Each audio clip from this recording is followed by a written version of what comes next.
Hello friends, আজকে আমি তোমাদের একটা অন্য রকমের লুচি বানিয়ে দেখাবো। এখানে আগে থেকেই আমি পালং শাক আর বিট পেস্ট করে রেখেছিলাম। এরপর আমি ওই পেস্ট করে রাখা পালং শাকটি একটি ছাঁকনির মধ্যে ঢেলে হাতের সাহায্যে চেপে তার মধ্যে থেকে রসটি আমি একটা বাটিতে বার করে নেব। আমি ওই একইভাবেই বিটের ওই রসটি হাতের সাহায্যে চেপে একটি বাটিতে বের করে নেব। আমি ওই বিটের রসটির মধ্যে 1 চামচ মতো ময়দা দিয়ে ভালো করে গুলে নেব, যেন দানা দানা ভাব না থাকে।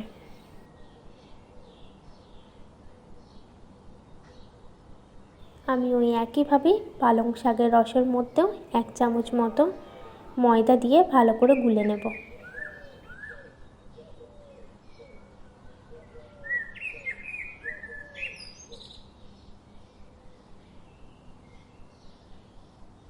এখানে আমি 500 গ্রাম মতো ময়দা নিয়েছি। এবার আমি ওই ময়দার মধ্যে পরিমাণ মতো কালো জিরে, পরিমাণ মতো সাদা তেল আর পরিমাণ মতো নুন দিয়ে ভালো করে আমি হাতের সাহায্যে মাখিয়ে নেব।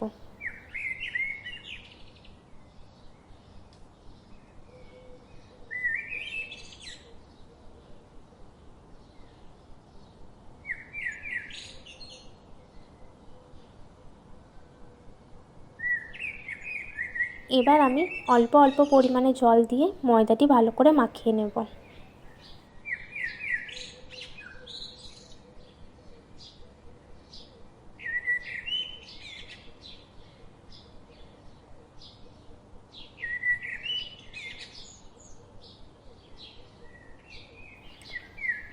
আমার ময়দাটি মাখা হয়ে গেছে। এবার আমি উপর থেকে 1 চামচ মতো সাদা তেল দিয়ে আরও একবার ময়দাটির গায়ে ভালো করে মাখিয়ে দেব।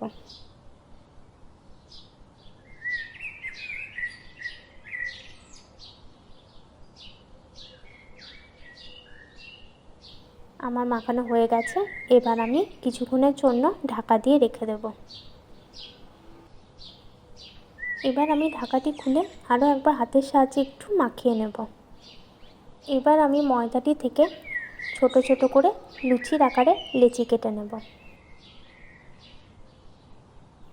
এবার আমি একটা একটা করে লেচিগুলো নেব আর ফুটো থালার সাহায্যে সেগুলি ভালো করে বেলে নেব।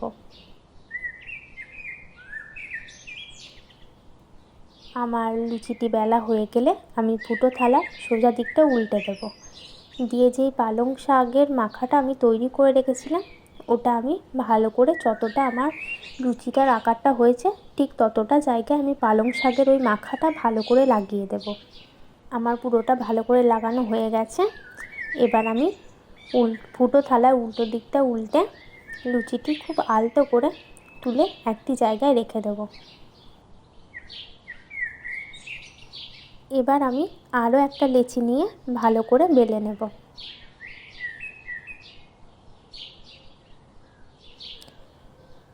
তারপর ওই একইভাবে ফুটো থালার সোজা দিকটায় আমি বিটের যে মাখাটি তৈরি করে রেখেছিলাম ওটা আমি ভালো করে লাগিয়ে দেব।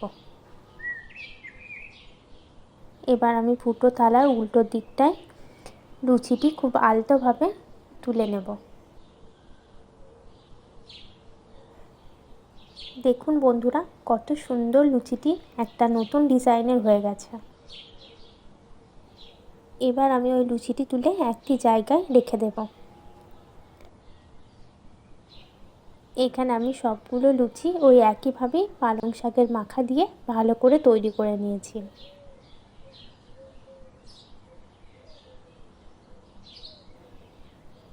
এবার আমি কড়াইয়ে পরিমাণ মতো তেল দিয়ে তেলটি গরম হয়ে এলে এবার আমি লুচিগুলি একে একে ভালো করে ভেজে নেব। কিন্তু লুচি যেই দিকটা আমি রং দিয়ে ডিজাইন করেছি সেই দিকটা আমি খুব একটা লাল করে ভাজবো না, কারণ লাল করে ভাজলে সেই রংটি আমার ফেড হয়ে আসবে।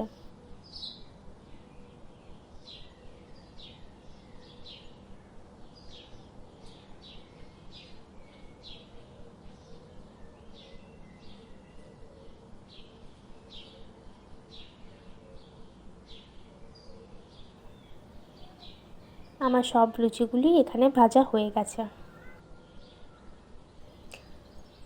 এখানে আমি লুচিগুলি গরম জিলিপির সাথে পরিবেশন করেছি। আমাদের চ্যানেলটি ভালো লাগলে লাইক, কমেন্ট, সাবস্ক্রাইব করে পাশে থাকবেন।